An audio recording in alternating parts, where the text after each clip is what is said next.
Blog entry 49 from 10/15 of 2022. So in this blog entry, I was blogging about loading up the van and getting ready to head out again on a trip to Vancouver and visit my spiritual teacher there. And I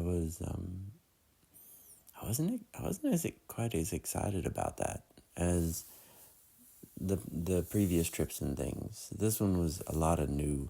I was new on how I was going to make a living because I was going to be using the little delivery apps, and there was a lot of new on how each of those worked and delivering in the cities. And I was still in a place where I was going to do it because it felt right. And I told Krishna in my meditation that I would go to Vancouver.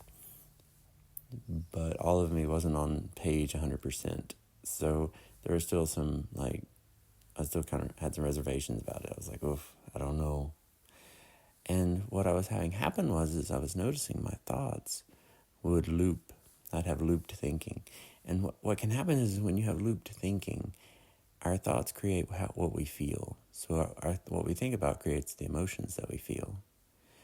And I was in meditation, they were telling me that it was important to not think negatively or heavy thoughts about, the transition or whatever I was concerned about or worried about with this lifestyle of traveling spiritually and following Krishna, and what I felt pulled to do in meditation in a negative way, because it can squelch and change the feelings.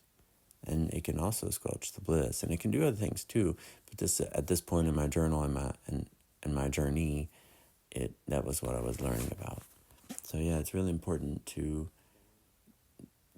pay attention to your thoughts and your looped thinking, and to keep your mind on Krishna as much as you can, or God, whatever helps you do that.